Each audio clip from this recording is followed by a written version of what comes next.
बताना Hershey's experiment के लिए किस ऑर्गेनिस्ट को लिया था। हर्षिज के एक्सपेरिमेंट में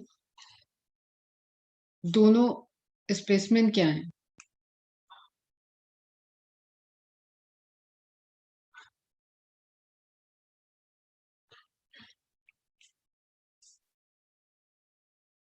फास्ट फास्ट रिप्लाई।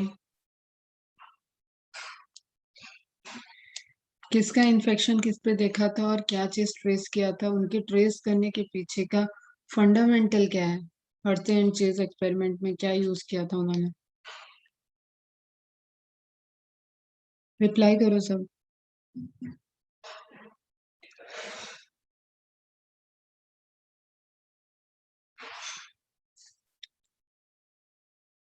फिर आपको ये मार्किंग करके रखना है, बैक्टीरियोफाज। बैक्टीरियोफाज आएगा तो DNA is genetic material and Q beta, इसको क्यू बी भी बोलते हैं, क्यू बीटा भी बोलते हैं, लिख लेना। बैक्टीरियोफाज की बात है तो इसका जेनेटिक मटेरियल क्या है? S S R N A. Okay, S S R N A बोल तो सिंगल स्टैंडर्ड आर एन ए।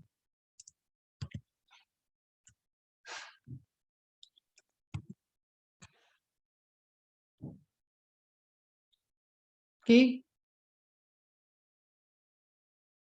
क्लियर है?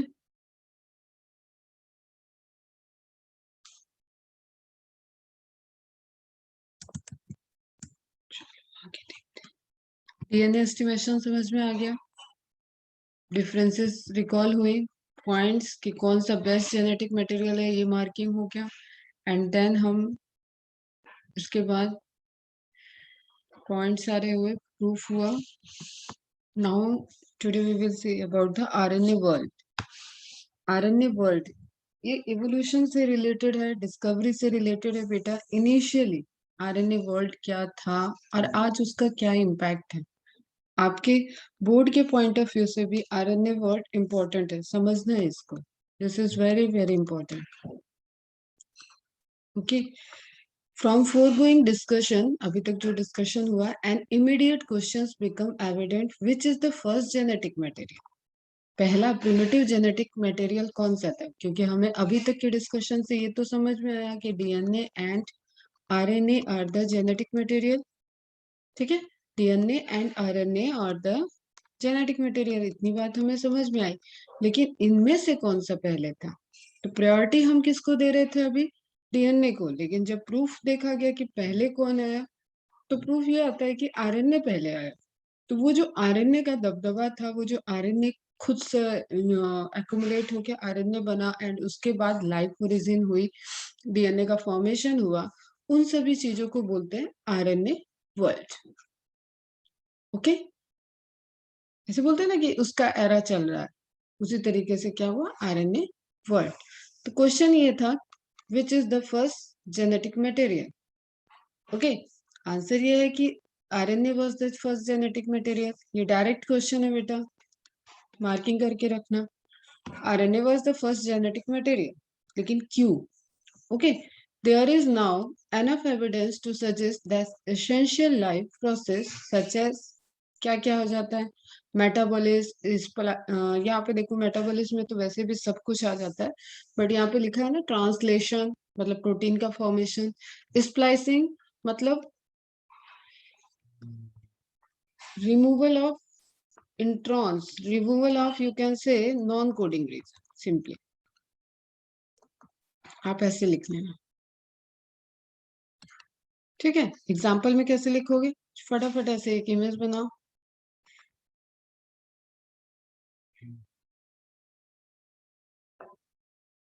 इसमें दो इंट्रॉन्स बनाओ जिसके पास इंफॉर्मेशन नहीं है, तो रेड रेड को डायरेक्ट करने के लिए हमें क्या करना पड़ेगा? ब्लू को रिमूव करना पड़ेगा।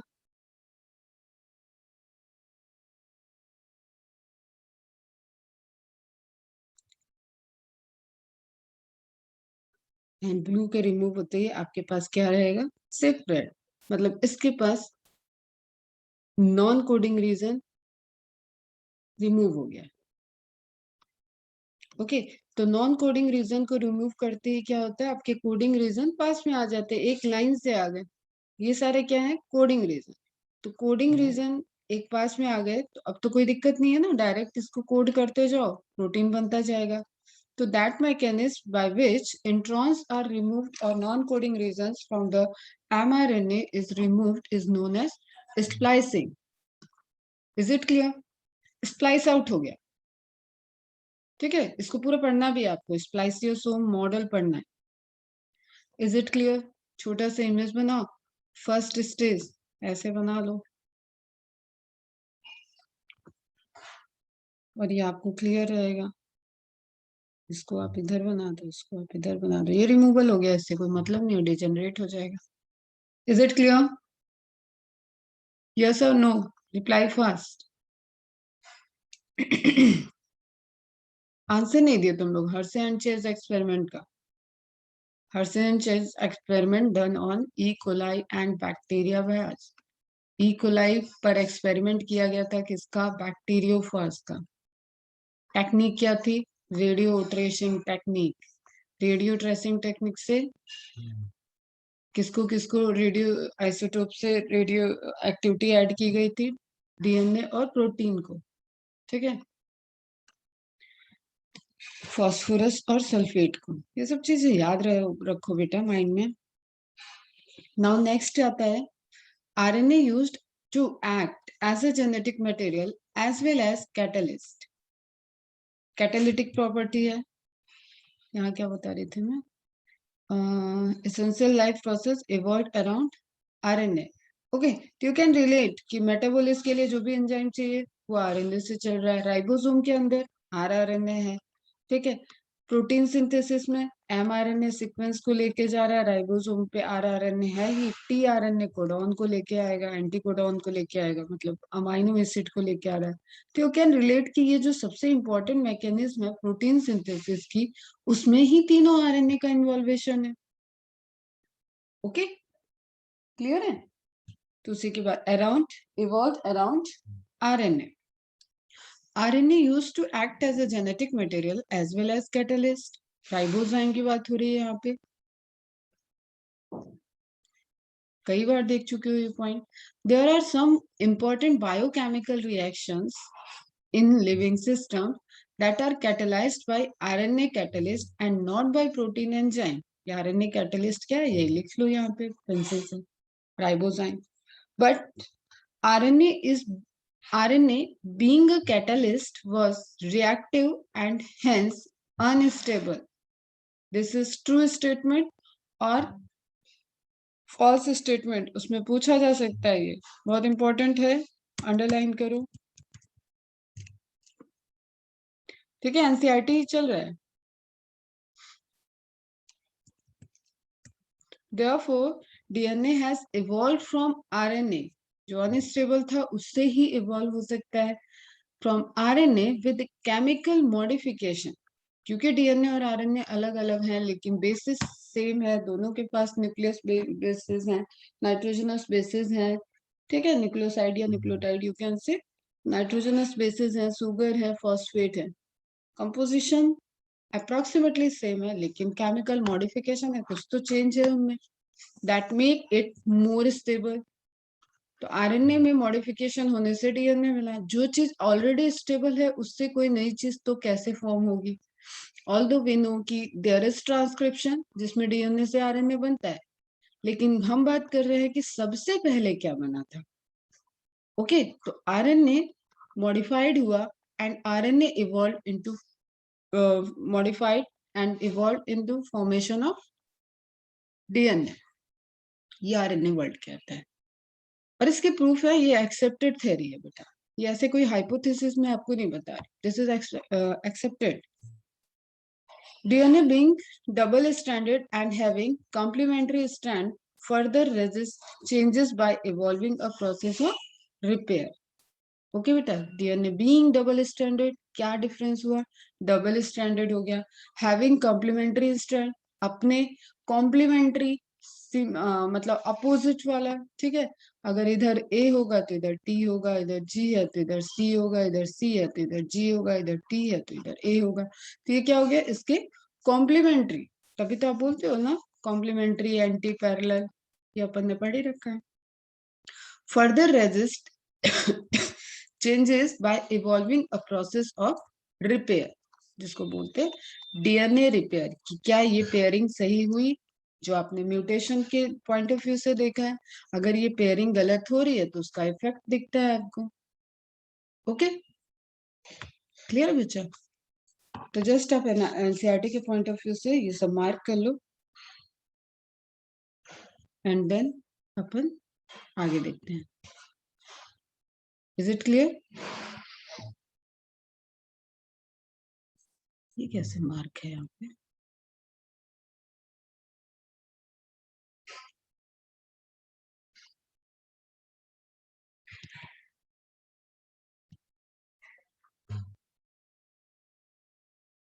ये तो भी आज मैंने बताया नहीं, ऑलरेडी मार्क है क्या? ये सेव है, पीपीटी पे पहले का लिखा हुआ। चलो ठीक है। Is it clear? यहाँ तक क्लियर है सबको? एकदम अच्छे से समझ में आ गया ना? तो कंक्लूजन हमारा यही है, और उसकी डिटेल्स मैंने ऑलरेडी बताई है। थोड़ा बहुत इवोल्यूशन में भी बात करेंगे इसके बारे में। डिटेल्स बताइए ना कि यूरेसिल मेथाइलेटेड हो गया तो थाइमीन का फॉर्मेशन हो गया, सेकंड पोजीशन पे हाइड्रोक्सिल ग्रुप रिमूव हो गया तो डीएनए स्टेबल हो गया, वो सब चीजें भी यहाँ पे पॉइंट में आ जाती है। Now next topic is very very important. क्या है? सेंट्रल डॉग्मा का रेप्लिकेशन। सेंट्रल डॉग्मा हमारा क्या कहता है? डीएनए से डीएनए का बनना,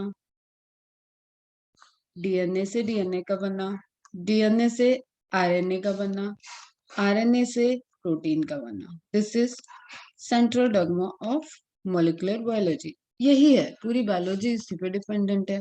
अगर ये प्रोसेस नहीं होगा तो कुछ भी नहीं होगा। ओके, तो सेंट्रल डॉग्मा क्या कह रहा है? डीएनए से डीएनए का जो बनना है, वो प्रोसेस को हम सबसे पहले देख रहे हैं, and that process is replication.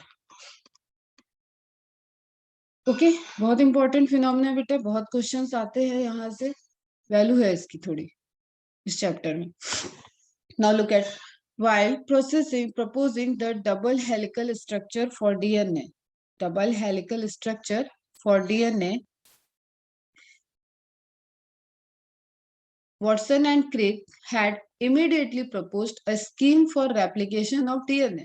Watson and Crick ने ही क्या दिया था? DNA is the genetic material, and Watson and Crick ने एक प्रपोजल भी दिया कि हाउ डीएनए रेप्लिकेट, क्योंकि उनका कहना था कि डीएनए का जो डबल स्ट्रैंड है वो बहुत ही कॉम्प्लीमेंट्री है और कंजर्व है। ठीक है, कंजर्व है मतलब वो अपने को खोना नहीं चाहता, तो वो हमेशा अपनी एक कॉपी बना रहा है। क्लियर? एक डीएनए सेव है, आपके सारे क्रोमोसोम जो आपके बॉडी के अंदर 46 क्रोमोसोम है, मतलब 46 डीएनए। ओके बेटा, तो 46 डीएनए अपने को सेव करके रखता है। जब भी उनको प्रोसेस करना होगा, दे रेप्लिकेट, दे रेप्लिकेट। ओके, एक्सेप्शन कहाँ है बेटा? कुछ याद है तुम्हें? हमने बताया था एक्स बार बॉडी, फीमेल में 2 एक्स होते हैं क्रोमोसोम, एक जिसकी एक्टिविटी नहीं है वो कैसा हो जाता है? बार बॉडी में कन्वर्ट हो जाता है। ओके, सोमैटिक सेल्स में। थोड़ा सा ध्यान रखना। To quote their original statement that is follows, it has not, अच्छा स्टेटमेंट है, मार्किंग करके रखना, मार्किंग करना, एनसीईआरटी का है point. It has not escaped our notice that the specific pairing Chargaff rule we have postulated immediately suggests a possible copying mechanism for the genetic material. ये real statement है, किसने कहा था? वॉटसन एंड क्रिक ने। कब कहा? 1953 में। किससे रिलेटेड कहा? चारगाफ रूल को ध्यान में रखते हुए जो उन्होंने डीएनए का डबल हेलिकल मॉडल दिया, उसके रिलेटेड ही उन्होंने बोला कि there is a mechanism suggest a possible copying mechanism. ठीक है, क्योंकि डिस्कवरी तो ही नहीं है, तो suggest a possible copying mechanism जिससे डीएनए की इंफॉर्मेशन बार बार कॉपी हो रही है और आगे ट्रेवल हो रही है। प्रोसेस हो रहा है। The scheme suggests that the two strands would separate and act as a template. समझना आप ध्यान से, दो डीएनए के स्ट्रैंड सेपरेट हुए, ठीक है, ये हो गए, और ये दोनों ही क्या कर रहे हैं, एज अ टेम्पलेट बिहेव कर रहे हैं। टेम्पलेट बोले तो जिसके ऊपर काम होने वाला है, तो ये हो गया T1, ये हो गया T2, you can write down, and then, ठीक है, for the synthesis of new complementary DNA. अब देखना क्या मैजिक होगा इसमें, इसके सामने T1 के सामने जो स्ट्रैंड सिंथेसिस होगा वो यही वाला स्ट्रैंड होगा, T2 वाला, क्योंकि ऑलरेडी ये इसका कॉम्प्लीमेंट्री था, T1 T2 एक दूसरे के कॉम्प्लीमेंट्री थे, तो T1 के सामने जो स्ट्रैंड सिंथेसिस हुआ वो क्या बनेगा, T2, T2 वाला ही होगा। समझ में आई ये बात? अगर जैसे सपोज यहाँ A है तो वो बाइंड किससे करेगा, T से ही करेगा, तो A के सामने जब कॉम्प्लीमेंट्री स्ट्रैंड बनेगा तो वो किससे बाइंड करेगा,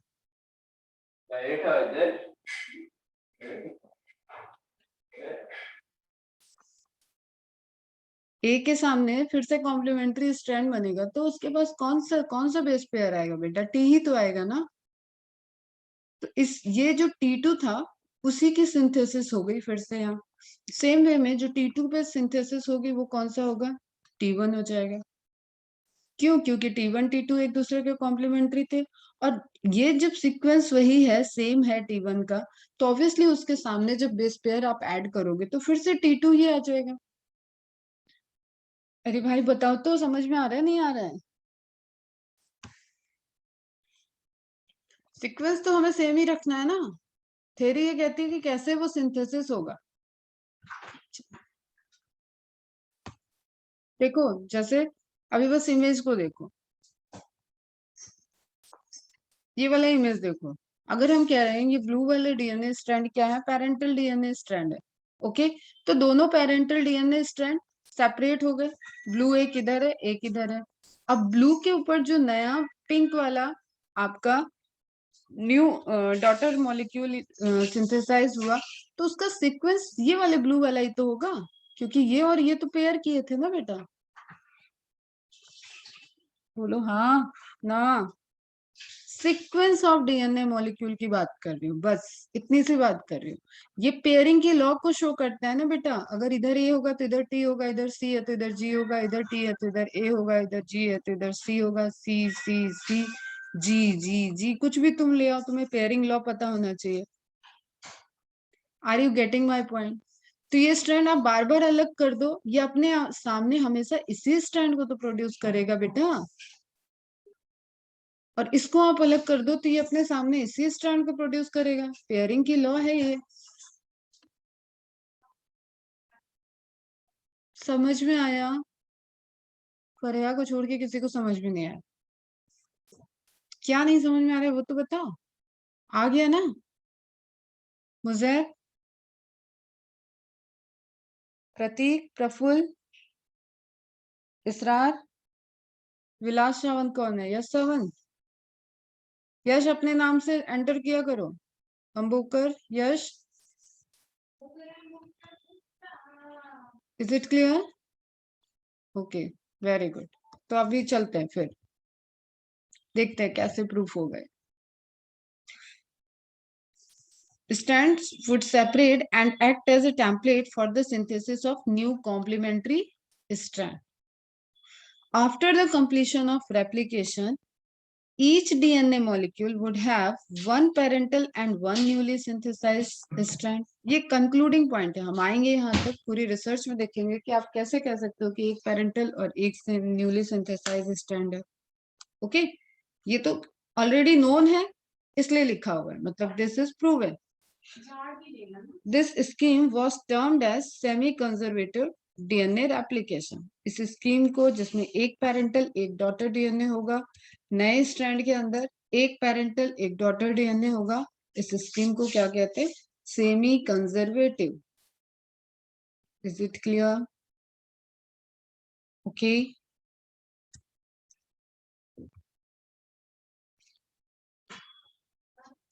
अब आपको पता है जो डीएनए रेप्लिकेशन होता है वो कहाँ पे होता है, किस प्रोसेस में होता है? थोड़ा सा एनसीईआरटी के बाहर चलते हैं, किस प्रोसेस में होता है? एस फेज में, लिखा ही हुआ है सामने, क्लियर?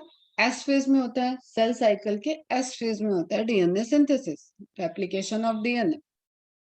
तो कहाँ है सेल साइकिल में, मतलब माइटोसिस हो या मियोसिस हो, रेप्लिकेशन ऑफ डीएनए तो होगा ही होगा।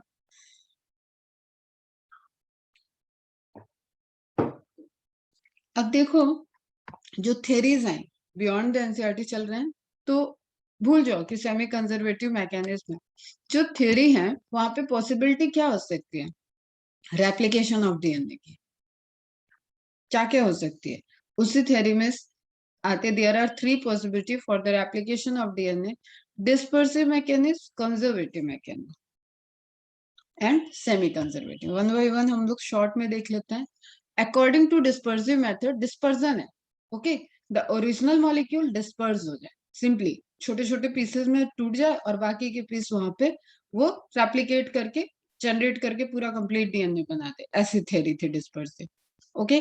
According to this method, the original molecule break up into small pieces, each, ध्यान से सुनना, each piece replicate itself and again rejoin to form two molecules of DNA. Okay, क्या कहा इसने? छोटे छोटे पीस में टूट गए क्योंकि DNA is a long thread. आप ये कैसे कहोगे कि इतना लंबा थ्रेड बिना किसी प्रॉब्लम के पूरा का पूरा रेप्लिकेट हो गया? तो उन्होंने क्या कहा कि डीएनए जो है वो छोटे छोटे पीसेस में टूट गया, हर छोटा छोटा थ्रेड अपने को रेप्लिकेट कर दिया एंड अगेन रिज्वाइन हो गया। तो क्या कहना है डिस्पर्सिव मेथड का कि रेप्लिकेशन के पहले ब्रेकिंग, रेप्लिकेशन में क्या हुआ है, ब्रेकिंग ऑफ डीएनए हुआ इनटू स्मॉलर फ्रैगमेंट, आप इसको एकदम समरी में लिख लो, and then each fragment replicate itself, सभी फ्रैगमेंट अपने को रेप्लिकेट किए and then replicated part rejoin, और रीज्वाइन हो गए तो फिर से पूरा डीएनए बन गया। Is it clear? कोई प्रूफ नहीं है इसका, हाइपोथेसिस रिजेक्ट है, ओके। सिर्फ कहने की बात थी, this is hypothesis, then hypothesis proof, then that is known as theory, no evidence. Conservative mechanism क्या कह रहा है? According to this method, the original DNA molecule is well conserve, पूरा का पूरा वो कंजर्व रहता है और उसकी कॉपी ऑफ रेप्लिका सिंथेसाइज्ड हो जाती है, जो भी मीडियम आप प्रोवाइड करोगे। तो कैसे सिंथेसाइज हो जाएगी? पूरा का पूरा डीएनए कंजर्व है तो how it will synthesise the copy of new DNA? इनका कहना है कि जो सेपरेशन ऑफ डीएनए आप देखे वो नहीं हुआ, ये डीएनए के दो स्ट्रैंड है, इसकी की पूरी कॉपी बन गई और दूसरा डीएनए बन गया। तो इसके भी कोई एविडेंस नहीं है। एकदम शॉर्ट में बता रही हूँ, सिर्फ आपको ये पूरी इनके एक्सपेरिमेंट आपको पढ़ने पड़ते हैं फिर बाद में। नाउ सेमी कंजर्वेटिव मैकेनिज्म, ये आपके में है और इसका प्रूफ देख लेंगे अपन। सेमी कंजर्वेटिव मैकेनिज्म क्या कहती है? सेमी कंजर्वेटिव, जो कंजर्वेटिव क्या कह रहा था, फुल्ली कंजर्वेटिव, तो सेमी कंजर्वेटिव में क्या कहा कि एक स्ट्रैंड अपने को कंजर्व किया हुआ है और उसपे नया स्ट्रैंड फॉर्म हो गया, जैसे अभी मैंने आपको इमेज में दिखाया, ओके। तो अपने आप को कंजर्व, हाफ कंजर्वेटिव है और हाफ न्यू प्रोडक्शन है। तो हमने इसमें क्या देखा, जैसे सपोज अगेन देखो, ये दो स्ट्रैंड है, तो दोनों स्ट्रैंड में एक आ गया, मतलब एक अपने को कंजर्व किया हुआ है और अपनी कॉपी बनाएगा। ये कंजर्वेटिव पार्ट ऐसे ऐसे ही रह जाएगा और मैं डॉटेड लाइन से बना दे रही हूँ, ये जो नई कॉपी वाला डीएनए बना, इसके साथ इंफॉर्मेशन आगे ट्रेवल कर जाएगी और फिर वो दूसरा अपना कॉपी डीएनए बना लेगा। तो एक स्ट्रैंड जो पेरेंटल है वो कंजर्व रहेगा, और दिस इज प्रूवन, इसको प्रूफ कर दिया उन्होंने। क्लियर? वाटसन एंड क्रिक ने मेजल्टन एंड स्टॉल एक्सपेरिमेंट से, मेजल्सन एंड स्टॉल का एक्सपेरिमेंट है semi conservative, Watson and cricket ने इसको प्रपोज किया, थ्योरी को, हाइपोथेसिस को दिया कि जैसे बेस पेयरिंग चल रही है और जो मेथड चल रहा है उस उसको देख के ऐसा लगता है कि there is a possible mechanism for replication of DNA, making copy of DNA. उन्होंने थ्योरी दी, प्रपोज किया, हाइपोथेसिस दी, and then Meselson and Stahl ने उसको प्रूफ कर दिया। इज इट क्लियर बेटा?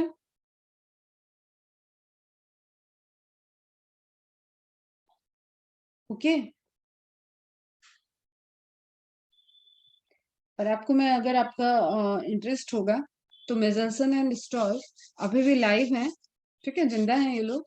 एंड इनकी आप एक टॉक सुन सकते हो, एक यूट्यूब पे इनकी टॉक है, we are talking about this experiment and all. बहुत ही, मुझे तो बहुत मतलब मोटिवेटिंग लगता है साइंटिस्ट लोगों को देखना सुनना। तो आप देखना, क्योंकि बहुत अर्ली एज में इन्होंने ये सारी डिस्कवरी कर दी थी। आई थिंक अभी इस टाइम जो है आपके मेजल्सन अराउंड 90 इयर्स के हैं। ओके, तो ये लगभग इनकी डिस्कवरी जो हुई थी ना 50 90, आप समझ लो कि ये लोग 22 23 साल की उम्र में ही डिस्कवरी, इतनी बड़ी डिस्कवरी इन्होंने कर दी थी। मैं भूल रही हूँ थोड़ा एग्जैक्टली, बट 23 24 साल की एज ही है इनकी जब ये डिस्कवरी की थी इन्होंने। देखो 1958 और आई थिंक 2021 अराउंड 90 इयर्स होंगे। ओके,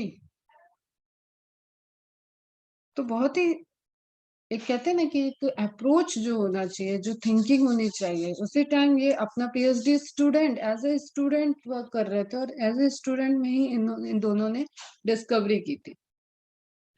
ओके, चलो खैर आगे देखते हैं। For this they used bacteria E coli. Again जो आपका एक्सपेरिमेंट है वो क्या है? E coli bacteria.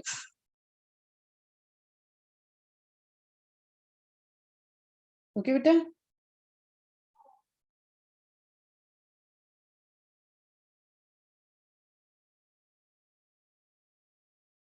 हम्म, करेक्ट कह रही थी मैं, 91 92 इयर्स के। They use the isotope of nitrogen. बेटा याद रखना, वहां पे क्या था? रेडियो एक्टिव एलिमेंट को यूज किया गया था। यहाँ पे क्या यूज हो रहा है? Isotopes of nitrogen. You know what is isotope? Isotopes क्या होते हैं? केमिस्ट्री में पढ़े होगे।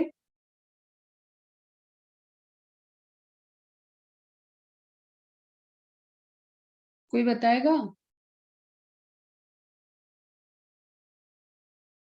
भाई ऐसे मत करो कि तुम लोग को आइसोटोप नहीं पता है।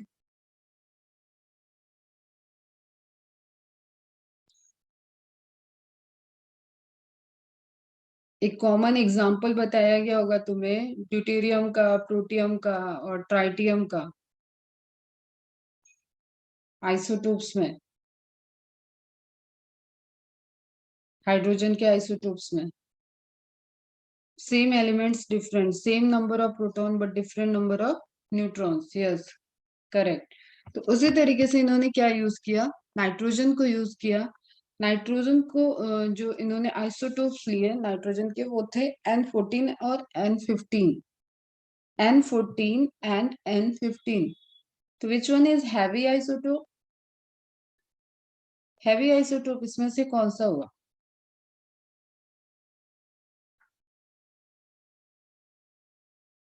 N15 हुआ बेटा।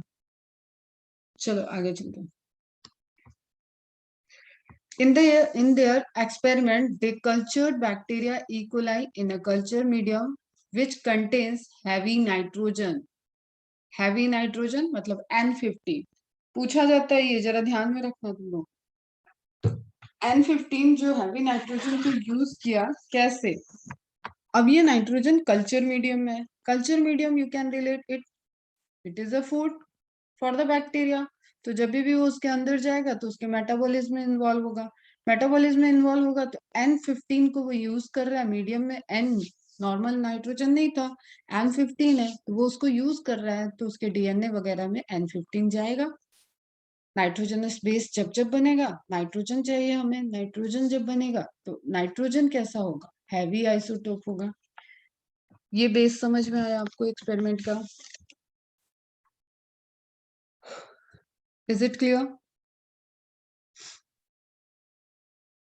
आशना, Ayush, Fareha, Isha, Musaib, Prafull, Prateek, Shruti, Yash, Shwet. Is it clear? आप मीडियम में, आप अगर आपके आपके जो खाने की थाली है उसमें आप कह रहे हो कि आप लेके बैठे हो पनीर कुलचे, तो आपके बॉडी के अंदर क्या जाएगा? पनीर और कुलचे ही जाएंगे ना, बदल तो जाएगा नहीं। तो यहाँ पे खाने की थाली में उसके क्या है, नाइट्रोजन के फॉर्म में N15 है। ओके, तो उसके बॉडी में क्या जाएगा? N15 जाएगा। Okay, they grew the bacteria, ये सब क्वेश्चन है बेटा, मार्किंग कर लेना। They grew the bacteria up to 17th generation, 17 generation तक उन्होंने बैक्टीरिया को ग्रो किया, मतलब रेप्लिकेट कराया। कुछ याद है? Growth and reproduction in case of prokaryote is the similar things, binary fusion and division, cell division in prokaryote is the same thing. First chapter की प्रॉपर्टीज है लिविंग वर्ड की, लिविंग के कैरेक्टरिस्टिक्स में पढ़ा हुआ है, याद आया? तो 17 जनरेशन तक ग्रो कराया। अब यहाँ पे तुम याद रखो कि ई कोलाई की जो एक डिवीजन टाइम होता है दैट इज 20 मिनट, 20 मिनट में वो रेप्लिकेट कर जाएगा।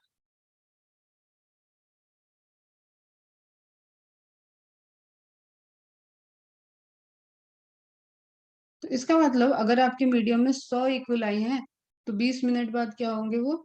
200 इक्वलाई। तो ये जो 200 में से 100, मतलब आपको पता है बाइनरी फिजन है तो सारे ही पेरेंटल 200 में होंगे, तो जो भी नए बन रहे हैं, नए बन रहे हैं, वो पेरेंटल उसमें कन्वर्ट हो गया है नए में, इसलिए हम बोलते हैं कि प्रोकैरियोट्स आर इमोर्टल। तो जो 200 इक्वलाई है बेटा, इन सभी के अंदर नाइट्रोजन कौन सा पहुंच गया होगा? N15 वाला। आफ्टर 17th जनरेशन, 17 जनरेशन तक ग्रो कराया, 17 जनरेशन के बाद they found that now in both strands of DNA of bacteria N15 is present। कहाँ से गया था ये? मीडियम से गया, क्योंकि हमारे कल्चर मीडियम में हमने ऐड किया हुआ है नाइट्रोजन आइसोटोप, हैवी नाइट्रोजन का। ओके, तो इस डीएनए को हमने क्या बोल दिया? This DNA are known as heavy DNA. Agree करते हो? समझोगे तभी समझ में आएगा।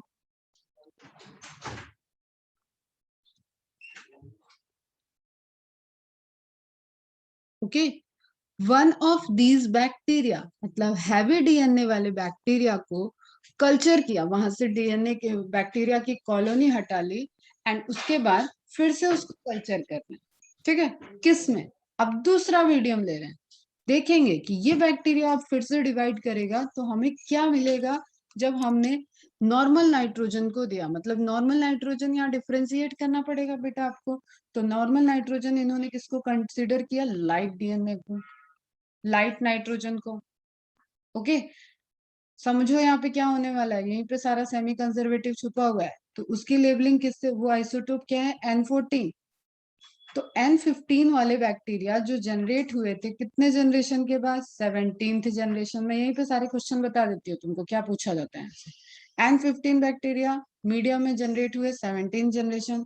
After 17 generation pickup few bacteria and उनका कल्चर मीडियम बदल दिया गया और लाइट डीएनए वाले, सॉरी, लाइट नाइट्रोजन वाले में डाल दिया गया।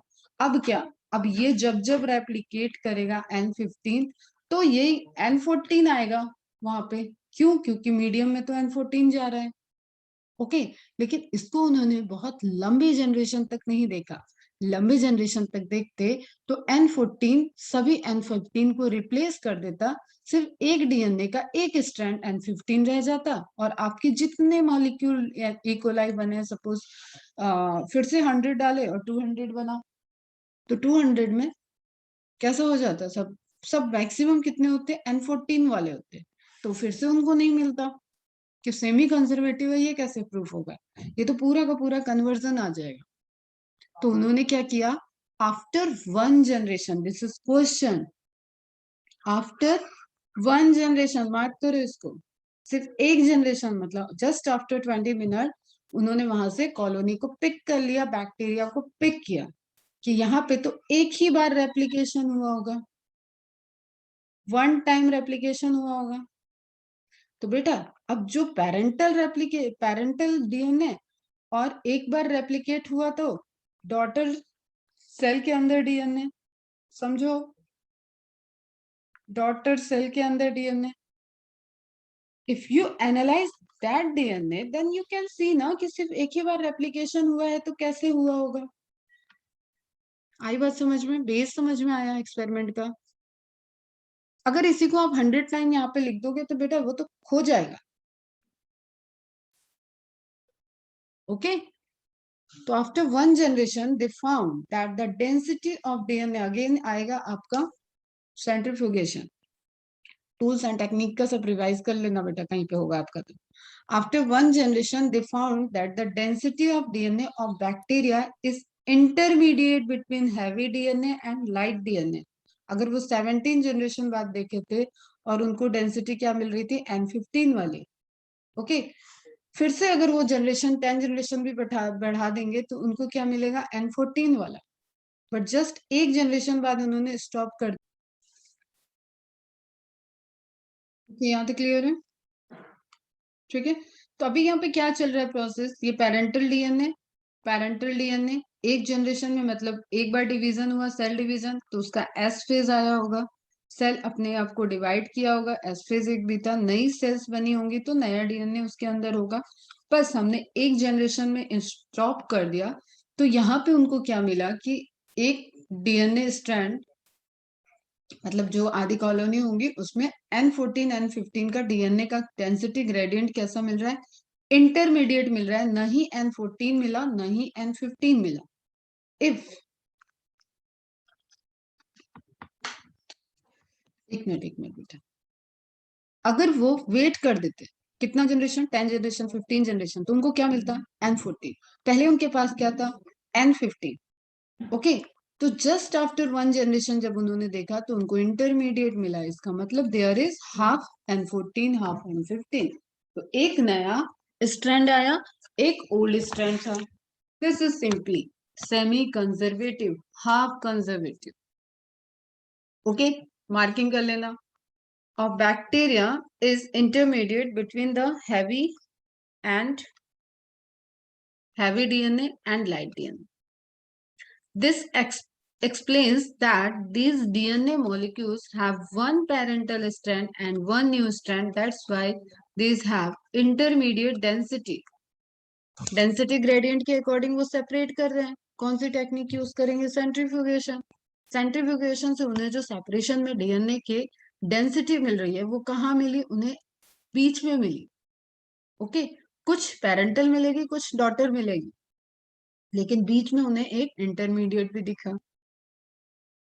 अब ये इंपॉर्टेंट पॉइंट है,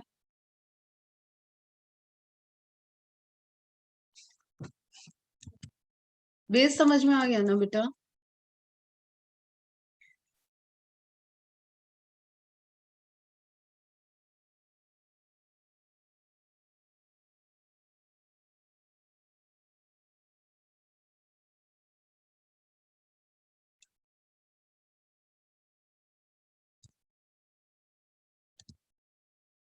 चलो आगे देखो, the Boyon density centrifugation, this is a technique also known as isopycnic centrifugation. ध्यान रखना टेक्निक का name, uses the concept of buoyancy to separate molecules in solution. Buoyancy is what? Buoyancy is related something is floating. Okay, settle down नहीं होगा, density gradient के according वो heavy और light में separate हो जाएगा। बायोन्सी अपन बोलते हैं ना, एयर, एरन काइमा बताया था तब भी बात की थी, फ्लोटिंग प्लांट्स की, एक्वेटिक प्लांट्स की बात की थी, तो भी बायोन्सी टर्म आया था। यूजुअली ये इंपॉर्टेंट पॉइंट है, पूछा जाता है, caesium chloride solution is used, किसके रिस्पेक्ट में डेंसिटी ग्रेडियंट है, मतलब अगर आपने यहाँ पे डाला कुछ डेंसिटी ग्रेडियंट के अकॉर्डिंग सेपरेट करने के लिए, तो उसको किसी मीडियम में डालोगे ना, तो that medium is caesium chloride. ये सीजियम क्लोराइड का मीडियम है simply. For the DNA separation we use the caesium chloride solution. This method very sharply separate, छोटा मॉलिक्यूल है बेटा डीएनए, उसको सेपरेट करना है, और उसके रिस्पेक्ट में तो पूरे सेल के कई और कंपोनेंट भी होंगे, तो हमें सेपरेट करके आइसोलेट करना है. Okay. And is so sharp that it can even separate different molecular isotope. एक सेम एलिमेंट है, नाइट्रोजन ही है, लेकिन डिफरेंट आइसोटोप्स है उसके, तो इसकी शार्पली समझ लो कि ये ऐसा नहीं है कि डीएनए और प्रोटीन को सेपरेशन में यूज कर रहे हैं. हम सेम एलिमेंट के दो आइसोटोप को भी सेपरेट करने के लिए इस टेक्निक को यूज कर पा रहे हैं. तो सीजियम क्लोराइड सॉल्यूशन याद रखना. Pion density of majority of DNA is 1.7 gram per centimeter cube, या cubic centimeter, which is equal to density of 6 molar. Molar पढ़ा है, मोलैरिटी पढ़ी है. CaCl solution, caesium chloride solution. Information है, याद रहेगी, नोट डाउन करोगे तो 2 बार पढ़ोगे, याद हो जाएगी.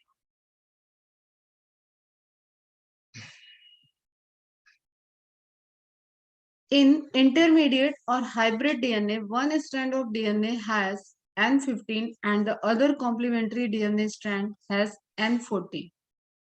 इंटरमीडिएट था तो N15 वाला पेरेंटल था, उसके दूसरे स्ट्रैंड पे क्या दिख रहा है हमें, N14 दिख रहा है, तो ये N15 का ऐसे स्ट्रैंड आप समझ लो, और ये स्ट्रैंड आप ऐसे N14 का समझ लो.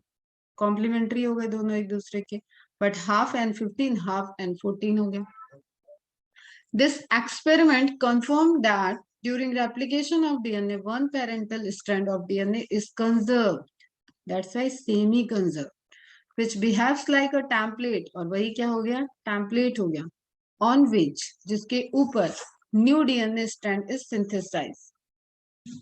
So the method of DNA replication is semi-conservative. Okay. Dispersive में क्या कह रहा था कि फ्रेगमेंट ऑफ डीएनए टूट गया, रेप्लिकेट हो गए एंड देन रिज्वाइन हो गए. कंजर्वेटिव कह रहा है कि पूरा डीएनए बहुत इंपॉर्टेंट है, ये अपनी पूरी की पूरी कॉपी बना दे रहा है.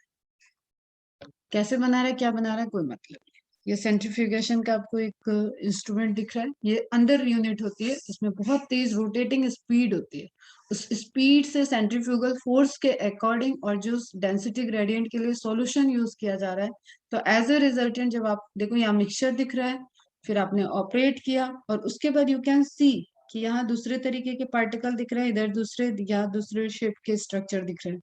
मतलब इन तीनों के बीच में क्या हो गया, according to density gradient separation हो गया. ओके.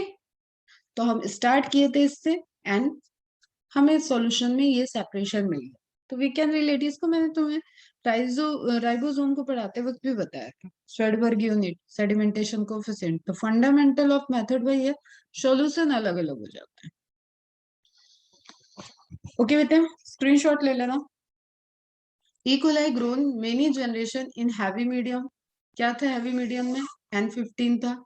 डीएनए के अंदर क्या आएगा, N15. ओके. क्योंकि मेनी जनरेशन है और आपकी एनसीईआरटी में मेंशन है 17th जनरेशन. N14 नेक्स्ट, इसमें से कुछ बैक्टीरिया को लिया गया और N14 वाले मीडियम में ग्रो किया गया. Grow in line light medium and sample after 1 2 3 generation. ठीक है, 1 2 3 तक भी जाएंगे तो एक पेरेंटल आपको मिलता रहेगा, बार बार जो पेरेंटल अलग हो. अभी दिखाते हैं, परसेंटेज कैलकुलेट करना आता है, यहाँ से न्यूमेरिकल आता है बेटा. ओके. तो mix DNA into caesium chloride solution, centrifuge rotator, rotate हो रहा है, स्पीड दिया एंड देन आप डेंसिटी ग्रेडियंट के अकॉर्डिंग देख रहे हो. तो यहाँ पे ना नीचे मिला बैंड ना ऊपर मिल रहा है बैंड, कहाँ मिला आपको, इंटरमीडिएट मिला. It indicates there is one strand is N15 and one strand is from the N14. Okay. अब देखो, अगर जो वहां पे बोथ स्ट्रैंड्स लाइट होंगे मतलब N14 के होंगे तो आपको बैंड कहाँ मिलेगा, ऊपर मिलेगा. सिर्फ आप एकदम इजी वे में पढ़ो. प्रिंसिपल तो मैं समझा रही हूँ, कैसे ये वर्क करता है वो भी आपको समझ में आ रहा है, लेकिन इसके बहुत सारे टेक्निक होते हैं. अगर लाइट हैवी डीएनए होता पूरा कंप्लीटली तो आपको बैंड कहाँ मिलता, नीचे. हैवी है ये, ठीक है.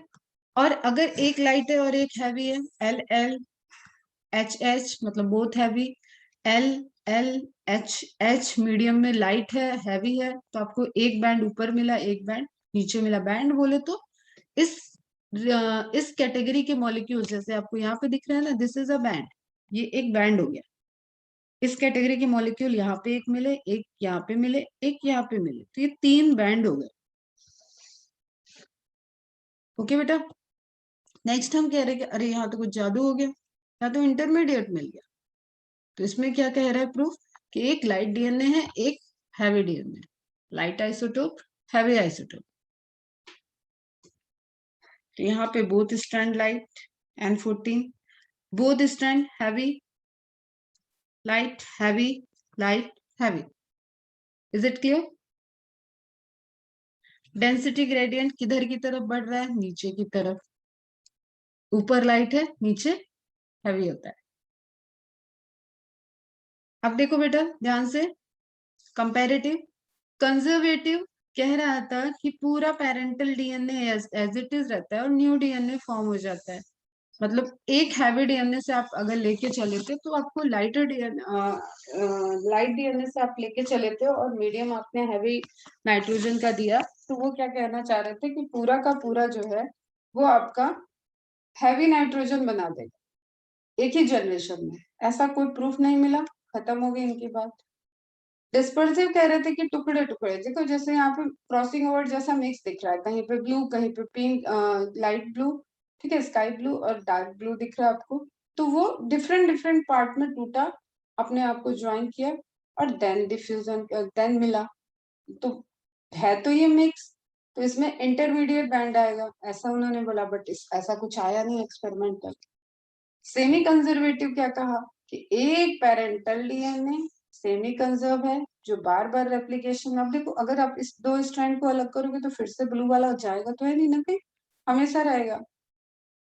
और नए वाले ब्लू वाले पे दूसरा नया स्काई ब्लू आ जाएगा। दिखाते हैं अभी हम 2-3 जनरेशन की इमेज, फंडामेंटल समझो पहले।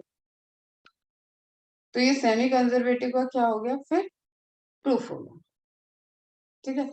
Bacteria cultured in medium containing heavy nitrogen, bacteria transferred to medium containing light nitrogen and centrifuged DNA sample after 20 minutes, मतलब 1 generation hidden रहता है यहाँ पे, भूल जाते हो तुम लोग। जितना भी दिया हुआ है उसको आप 60 मिनट लिखा होता तो तुरंत 60 डिवाइडेड बाय 20, 3 जनरेशन ऐसे कैलकुलेट कर लेते फटाफट। 80 दिया होता है तो 4, कितने जनरेशन की बात कर रहा है उसके अकॉर्डिंग आपको bacteria number of cell double करना है। Centrifuge DNA sample after 40 minute, after 40 minute किया तो बेटा कितने जनरेशन है। ओके, नंबर ऑफ डीएनए भी देखो उसी तरीके से बढ़ गए। आफ्टर 40 मिनट आप देख रहे हो तो कितने हो जाएंगे, दोनों नए स्ट्रैंड जो थे उनसे भी एक नया स्ट्रैंड आ जाएगा, तो इन दो से क्या हो जाएंगे 4। यहाँ पे देखो 4 है। अब डिस्पर्सिव मेथड कह रहा था कुछ इस तरीके से होना चाहिए, जो कि नहीं मिल रहा है हमें। हमें तो यही मिल रहा है, हमें लाइटर डीएनए मिलने लगे। क्यों, क्योंकि हमने N14 में कल्चर किया था। तो आप जैसे जैसे मैंने बताया कि आप जनरेशन बढ़ाओगे, ये तो एक ही है बेटा, ये कांस्टेंट हो गया। अब जितना आप 4 से 8 कर लो तो 8 में ध्यान से सुनना, अगर इसको और एक जनरेशन आगे ले जाओगे तो टोटल नंबर ऑफ डीएनए क्या हो जाएंगे, 4 के 2 ठीक है, तो 8 हो जाएगा, 4 2 सा 8 सिंपली। तो 8 में ये दो तो दो ही रहेंगे, नए यहाँ पे दो हैं, दो हैं यहाँ पे। देखो एक जनरेशन में इंटरमीडिएट है, 2 जनरेशन में दो नए, दो इंटरमीडिएट। अगर आप इसको 3 जनरेशन करोगे तो 8 रहेंगे, तो 8 में ये दो तो कांस्टेंट चलेंगे। अब समझ में आ रहा है ना, क्योंकि एक ही तो डीएनए स्ट्रैंड है पेरेंटल, एक इसमें है एक इसमें है। तो पेरेंटल जब जब अलग होगा तो एक ही डॉट, एक ही रहेगा वो, एक ये एक ये, इसके नंबर बढ़ते जाए। तो 8 में केस में 6 आपके न्यू स्ट्रैंड हो जाएंगे एंड 2 आपके सेमी कंजर्वेटिव मतलब इंटरमीडिएट वाले रहेंगे। क्यों, क्योंकि अब तो मीडियम से N14 ही मिल रहा है ना बेटा। ओके, 2 की पावर n यहाँ पे भी चलेगा। किसको समझ में नहीं आया फटाफट बता दो, और जिसको आ गया वो भी बता दो।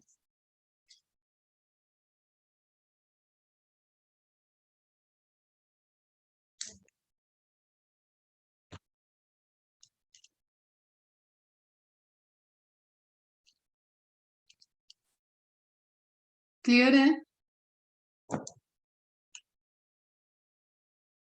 बोलो ना बेटा।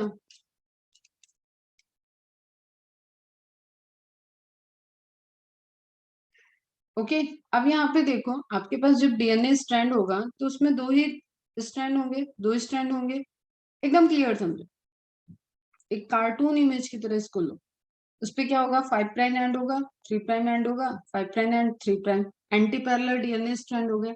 Now what semi conservative method कह रहा है कि ये डीएनए सेपरेट हो जाता है, मतलब इनके बीच का हाइड्रोजन बॉन्ड टूटेगा और ये एक सिंगल स्ट्रैंड हो गया। अब ये जो मीडियम में और दूसरी मेथड है, मेटाबॉलिज्म और चल रही है, न्यूक्लियोटाइड का फॉर्मेशन चलेगा, ठीक है, यहाँ पे नाइट्रोजनस बेसिस का फॉर्मेशन चलेगा। तो जो जो फॉर्म हो रहा है बाहर, उसमें आपके एडेनिन गुआनिन की सिंथेसिस, साइटोसिन की सिंथेसिस, वो सब बन गए और वो यहाँ पे प्रेजेंट है इनके सेल के अंदर। सेल के अंदर प्रेजेंट है तो ये भाई वहां पे चले गया, रेप्लिकेशन का प्रोसेस, सारी एंजाइम मिले और कॉम्प्लीमेंट्री पेयरिंग का रूल फॉलो करते हुए फिर से देखो आप, इसके सामने ये वाला स्टैंड आ गया। देखो, red blue yellow, yellow green, same sequence आ रहा है। ये हम आपको स्टार्टिंग में ही समझा। और इसके इसको अगर आप लो रहे हो तो इसके सामने देखो आप, ये वाला सीक्वेंस आया, green yellow blue, blue red, green green yellow red and blue, ये वाला सीक्वेंस आ गया। लेकिन ये न्यू डीएनए स्ट्रैंड है, न्यू, और you can say daughter DNA. ध्यान से समझना बेटा, ये सब बहुत मिक्स हो जाता है। और यहाँ पे भी ये क्या है, न्यू है। Is it clear? तो 5 प्राइम एंड पे भी सिंथेसिस हुई, एंड अगर आप इस साइड से देख रहे हो तो ये 5 प्राइम एंड पे भी सिंथेसिस हुई, 3 प्राइम एंड पे भी सिंथेसिस हुई। 5 प्राइम एंड पे 5 3 प्राइम एंड का कॉम्प्ली इक्वल, ठीक है, इक्वल जो ये था वही स्ट्रैंड सिंथेसिस यहाँ पे हो गई, एंड 3 प्राइम एंड पे 5 प्राइम एंड वाले स्ट्रैंड की सिंथेसिस हो गई। और दोनों कैसे बिहेव किए, as a template strand behave किए। ये एक टेम्पलेट स्ट्रैंड बना, ये एक टेम्पलेट स्ट्रैंड बना, ये वाला, और ये रेड वाले क्या है, न्यू स्ट्रैंड। तो parental DNA, daughter DNA, daughter DNA के अंदर एक पेरेंटल डीएनए है, एक डॉटर। फर्स्ट जनरेशन में 2 डॉटर डीएनए मॉलिक्यूल देख रहे हैं हम, तो 2 डॉटर डीएनए मॉलिक्यूल आपको कैसे दिख रहे हैं, इंटरमीडिएट। अब ये स्ट्रैंड आपका कांस्टेंट चल रहा है, इसको आप हमेशा साइड में ले जाओ, इसी से परसेंटेज निकलता जाएगा, ठीक है। जैसे यहाँ पे कितना है, ये तो 100% इंटरमीडिएट है, आपने पहली जनरेशन में रोक दिया। अब यहाँ पे क्या है आपका, 50% इंटरमीडिएट एंड 50% N14। अगर आपने N14 वाले में देख लो तो 50% इंटरमीडिएट, 50% लाइटर डीएनए। क्यों? क्योंकि ये तो बेटा अब बढ़ता जाएगा, इसको और आप डिवाइड करोगे, ये तो फिर से एक ही रह जाएगा। क्लियर? तो generation after generation parental DNA molecule तो 2 ही हैं उसके अंदर, लेकिन न्यू डीएनए मॉलिक्यूल जो सिंथेसाइज होंगे वो नए कल्चर मीडियम के अकॉर्डिंग होंगे, इसलिए इनका परसेंटेज बढ़ता जाएगा। ओके, ठीक है। ब्लू रेड से दिख रहा है। कंजर्वेटिव क्या कह रहा था, ये पूरा का पूरा कंजर्व है और ये नया उससे बन जाएगा, दोनों स्ट्रैंड, ये कहता है कंजर्वेटिव। तो कंजर्वेटिव के अकॉर्डिंग आप सेंट्रीफ्यूगेशन कराते तो आपको 2 बैंड मिलते, ऊपर और नीचे इंटरमीडिएट नहीं मिलना चाहिए, लेकिन एक्सपेरिमेंट किया तो इंटरमीडिएट बन रहा था, तो कंजर्वेटिव डिनाई हो गया। Is it clear? अब एनसीईआरटी देख ले फटाफट।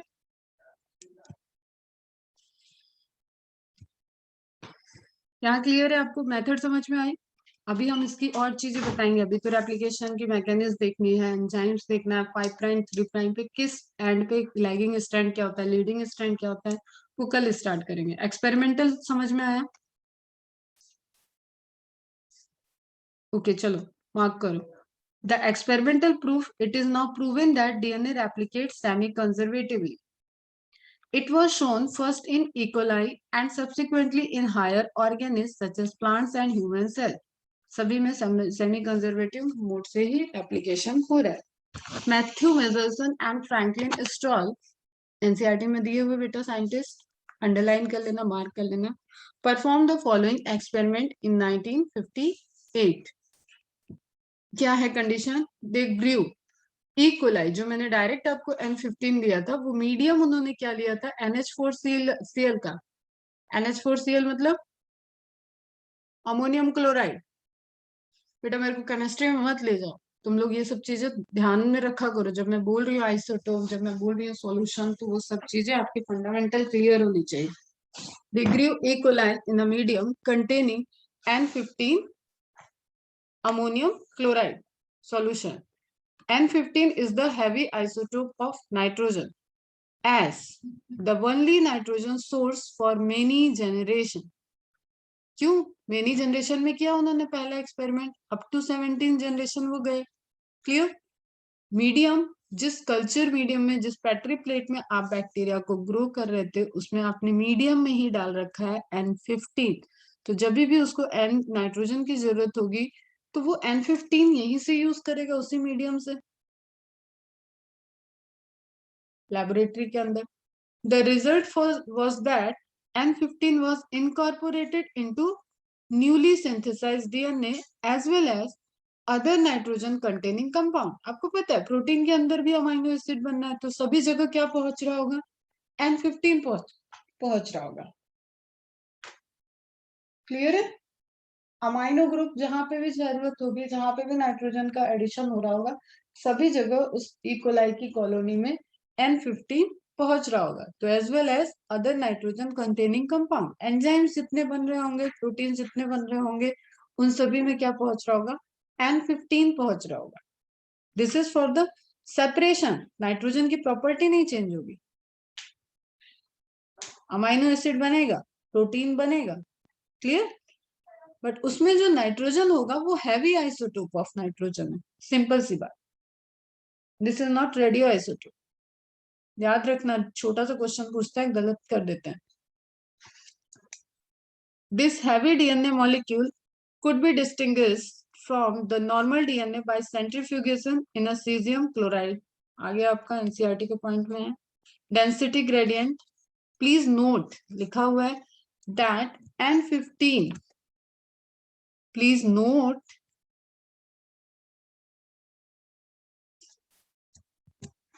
that N15 is not a radioactive। बेटा इसको लगा लो आप स्टार मार्क। जो मैंने आपको फास्फोरस और सल्फर का बताया था, उसमें क्या था? वो रेडियो आइसोटोप थे। And it can be separated from N14 only based on densities, जो बहुत ही शार्प डेंसिटी ग्रेडियंट को भी सेपरेट कर दे, मतलब हैवी और लाइट आइसोटोप के बेस पे भी सेपरेट कर दे। ऐसे सेंट्रीगेशन ऐसा डेंसिटी ग्रेडियंट का सेंट्रीफ्यूगेशन करके सेपरेशन किया जाएगा। ओके, सेकेंड पॉइंट क्या कह रहा है? Then they transferred the cells into a medium with normal। Normal के लिए भी तो नॉर्मल कैसे दिखाएंगे बेटा? तो लाइट ले लिया उसमें। अब आपसे ये डायरेक्ट क्वेश्चन पूछता है कि नॉर्मल नाइट्रोजनस मीडियम क्या है डीएनए के लिए, तो आपको क्या देखना है? N14 आइसोटोप वाला नॉर्मल रहेगा। Okay, and semi conservative study के लिए उन्होंने क्या लिया? तो वो रहेगा heavy. And took samples at various definite time interval, 20 minute, 40 minute, 80 minute. ठीक है? As the cells multiplied and extracted the DNA that remained as double stranded helices। अब ये E. coli है तो 20 मिनट चलेगा। इसी तरीके से वो जिस स्पीसीज की सेल को लेके स्टडी करेंगे तो उसके डबलिंग टाइम को ध्यान रख के वो वहां पे एनालिसिस करेंगे कि एक जनरेशन के बाद कितना, एक सेल डिवीजन में उस सेल की स्पीसीज की सेल को कितना टाइम लग रहा है, उसके अकॉर्डिंग वो डीएनए को रीड कर सकते हैं। The various samples were separated independently on cesium chloride gradient to measure the densities of DNA। Can you recall what centrifugal force is and think why a molecule with higher mass density would sediment faster? पढ़ाया मैंने, आज भी बात की इस पे। Okay, जो centrifugal force से वो रोटेट कर रहा है, रोटेशन आरपीएम होता है इसमें, रोटेशन पर मिनट, उससे क्या हो रहा है, डेंसिटी ग्रेडियंट के अकॉर्डिंग एक एक बैंड मिलेगा, सेपरेशन होगा, और हैवी वाले नीचे और लाइट वाले ऊपर की तरफ आ जाएंगे. Thus, the DNA what that was extracted from the culture one generation after the transfer from N15 to N14 medium, that is after 20 minutes in case of E. coli. बेटा इसको आप मेंशन कर लेना, ये एनसीईआरटी में added point है, मतलब इसको आप हाईलाइट कर लेना, ये एनसीईआरटी में करेक्शन के बाद ऐड हुआ है.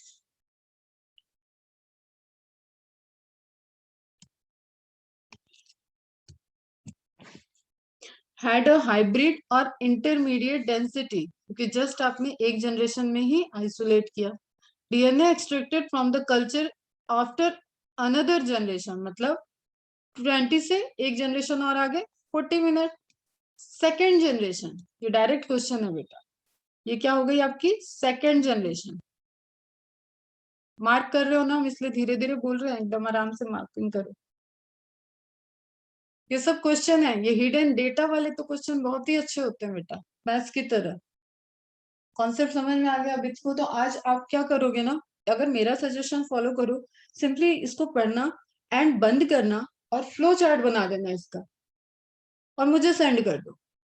तुम्हारी प्रॉब्लम हमेशा के लिए डीएनए रेप्लिकेशन का experimental flow chart semi conservative mode of replication given of Meselson and Stahl prepare हो जाएगा. किस स्टेप पे सेंट्रीफ्यूगेशन किए, किस में मीडियम कौन सा ट्रांसफर किए, किसके बाद क्या किया गया है, क्या मिला है, ये चीज आप उस फ्लो चार्ट में मेंशन कर दो. और पढ़ने के बाद कॉपी बंद करके and then look at yourself कि आपसे हुआ या नहीं हुआ, और उसके बाद आप एक बार मैचिंग कर लो, जहां पे भी कमी थी, जो गलत हुआ उसको करेक्ट करो, और फाइनल एक फ्लो चार्ट बनाओ और उसको रख लो हमेशा के लिए. After another generation was if E. coli was allowed to grow for 80 minutes, 80 minutes हुआ तो क्या हो गया, third generation. Then what would be the proportion of like and hybrid densities DNA molecule? आपके कितने मॉलिक्यूल बन जाएंगे, टोटल डीएनए स्ट्रैंड हो जाएंगे 8. 8 में से 2 हो गए आपके इंटरमीडिएट, और 6 हो गए आपके लाइट. कितना परसेंटेज हुआ बताओ.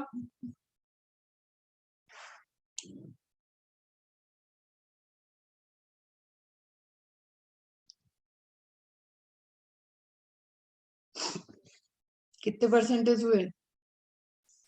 Very similar experiment involving use of radioactive thymidine. ये देखो, ये रेडियोएक्टिव है. To detect distribution of newly synthesized DNA in the chromosome was. अब थायमिन को आपने क्या कर दिया बेटा, थायमिडीन कब बोलते हैं थायमिन को बताओ.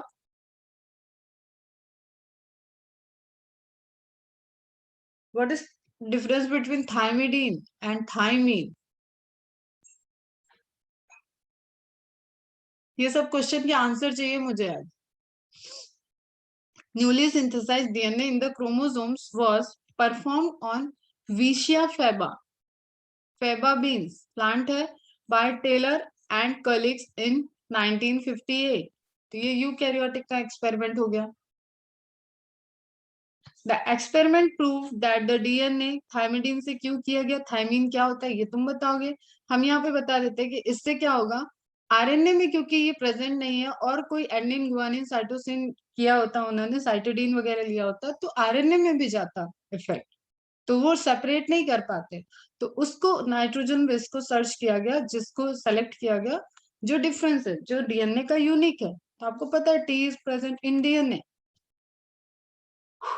क्लियर. और उसका जो ट्रांसफॉर्मेशन है वो आप थायमिडीन के एक, वहां पे क्या था, एन मतलब सारे नाइट्रोजनस बेस में जा रहा था. अब आपने एक स्पेसिफिक देख लिया कि डीएनए का क्या हो रहा है, तो वो हम कैसे कर सकते हैं, डीएनए का स्पेसिफिक स्ट्रक्चर क्या है, thiamine. The experiments proved that the DNA in chromosomes also replicates semi-conservative. तो जेनेटिक मटेरियल जेनेटिक मटेरियल, ध्यान से पढ़ के बताना आंसर। न्यूक्लियोसाइड न्यूक्लियोटाइड दोनों कैसे हो सकता है बेटा? Semi conservatively. तो पहले तो ये आ रहा था कि जो जेनेटिक मटेरियल है वो रेप्लिकेट कर रहा है सेमी कंजर्वेटिव। अब एक स्पेसिफिक देखने के लिए हमने क्या ले लिया, थायमीन को ले लिया। तो थायमीन को जब देखा तो वो भी रेप्लिकेट हो रहा, तो उसी तरीके से डेंसिटी ग्रेडियंट में रेडियो आइसोटोपिक एनालिसिस किया जा रहा था। ओके बेटा, तो आपको क्या मिला कि यहाँ पे भी कहानी वही है कि वो क्रोमोसोम रेप्लिकेट कर रहा है। तो अब क्या प्रूफ हो गया इससे कि डीएनए क्रोमोसोम के अंदर है ही, हमें पता है डीएनए का ही कंडेंस फॉर्म क्रोमोसोम है। वो कैसे रेप्लिकेट कर रहा है? सेमी कंजर्व मेथड से।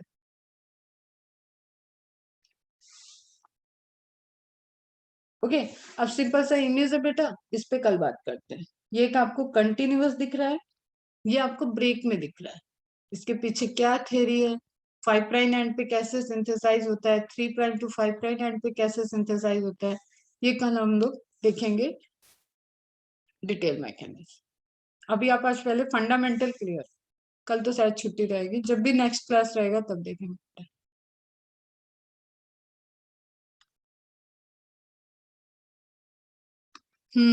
करेक्ट है। ठीक है, तो 5' टू 3', 3' टू 5', ये आपके पेरेंटल डीएनए है। ओके, इसको बोलते हैं replication fork. Replication fork labelling आता है इसका। Template DNA, parental DNA. Discontinuous synthesis मतलब रुक रुक के एक स्टैंड पे सिंथेसिस होती है, इसको बोलते हैं लैगिंग स्ट्रैंड। लिख लो इसी इमेज में, लैगिंग स्ट्रैंड, जिसमें टूटी फूटी सिंथेसिस हो रही है। एंड जिसमें कंटिन्यूअस सिंथेसिस हो रही है उसको बोलते हैं लीडिंग स्ट्रैंड।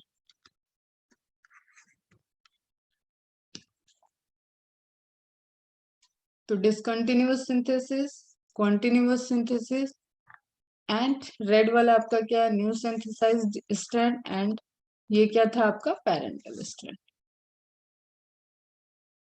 अब जो आपके एनसीईआरटी में मेजल्सन एंड स्टॉल का एक्सपेरिमेंट के लिए इमेज दे रखा है, दैट इज वेरी इंपॉर्टेंट। पूरा का पूरा इमेज आया हुआ है पीवाईक्यू में, और टुकड़ों में भी क्वेश्चन आता है। Heavy DNA, light DNA, first generation में देखेंगे तो क्या होगा, सेकंड जनरेशन में देखेंगे तो क्या होगा, ये चीज आप ध्यान से देखना। चलो यहाँ पे हम कुछ एक्सप्लेन कर रहे हैं, देखो। N15 डीएनए मतलब नाइट्रोजन 15 आइसोटोप में इस डीएनए को कल्चर किया गया, मतलब इकोलाई को ग्रो किया गया। जस्ट आफ्टर 20 मिनट देखा गया तो इसमें क्या मिल रहा है, N15 एंड N14। यहाँ पे आना चाहिए N14, लिख लेना। ये कल्चर मीडियम बदल गया, N14 कल्चर मीडियम में 20 मिनट के लिए ग्रो किया गया। तो आपको क्या मिल रहा है, N15 and N14 DNA. After 40 minute देखा हमने, तो अगेन वही बात है। पेरेंटल देखो, हम किनारे बना रहे थे, यहाँ पे बीच में है। और न्यू आपके पूरा टोटली दोनों स्ट्रैंड न्यू है। क्यों? क्योंकि अब तो सोर्स में N14 ही प्रेजेंट है। तो अब जब भी नए मॉलिक्यूल ऐड होंगे तो N14 आएगा, और जो पुराना वाला एक डीएनए का है मॉलिक्यूल, वो तो नाइट्रोजन रहेगा ही, वो कंजर्व है। इसलिए आधा डीएनए कैसा जा रहा है, कंजर्व। ओके, अब ग्रेविटेशनल फोर्स तो अप्लाई है, सेंट्रीफ्यूगेशन चल रहा है, ग्रेविटेशनल फोर्स चल रहा है। तो जब N15 वाला था तो हमें पूरा लाइट बैंड मिला, सॉरी हैवी बैंड मिला। जब N14 की बात की तो हमें क्या मिल रहा था, लाइट बैंड मिल रहा था। अभी यहाँ पे क्योंकि दो ही जनरेशन हुआ है तो एक हमें इंटरमीडिएट भी मिला। अब ये जनरेशन आप बहुत ज्यादा बढ़ा दोगे तो ये निग्लेजिबल हो जाएगा इसके कंपैरिजन में, तो ये एक बैंड फिर रह जाएगा। फिर अगर जस्ट आफ्टर वन जनरेशन देखा गया तो हाइब्रिड है। तो separation of DNA by centrifugation, solution is caesium chloride. Generation after 20 minute, generation increase. ठीक है, फर्स्ट एक्सपेरिमेंट के लिए N15 में 17 जनरेशन याद रखना है। फिर वहां से पिक की बैक्टीरिया, कुछ बैक्टीरिया को N14 मीडियम में ग्रो कराया गया, और just after one generation 20 minute के बाद आइसोलेट किया गया तो इंटरमीडिएट दिखा। एंड एक जनरेशन और आगे बढ़ेंगे तो आपको इंटरमीडिएट और न्यू दोनों दिखने लगेंगे। Is it clear? कंक्लूड हो गया ये। और ये कैसे दिखेंगे, by the mean of centrifugation technique in which cesium chloride solution is used। अब बता दो जरा एक बार, कल बात करेंगे मशीनरी पे, एंजाइम्स क्या क्या इन्वॉल्व है, यूनिट क्या क्या है। इज इट क्लियर बच्चा? सबको समझ में आया अच्छे से? चलो बढ़िया, इसको अच्छे से रिवाइज करो। जो क्वेश्चंस मैंने पूछे हैं, जो मैंने बताया है कि किस तरीके से आप इस पोर्शन को प्रिपेयर कर सकते हो, उस मेथड को फॉलो करो एंड फ्लो चार्ट मुझे सेंड कर देना। अच्छे से वैकेशन एंजॉय करो। हैप्पी दिवाली। खुश रहो, सेफ रहना। ओके, हेल्थ का ध्यान रखना, पढ़ाई करते रहना। चलो मिलते हैं, देखते हैं कब होती है नेक्स्ट क्लास। बाय बच्चे, बाय। कोई भी डाउट, कहीं से भी कुछ भी, जो रिवाइज कर रहे हो, कुछ भी डाउट है, मैसेज ऑलवेज ओपन है। हैप्पी दिवाली बेटा, हैप्पी दिवाली।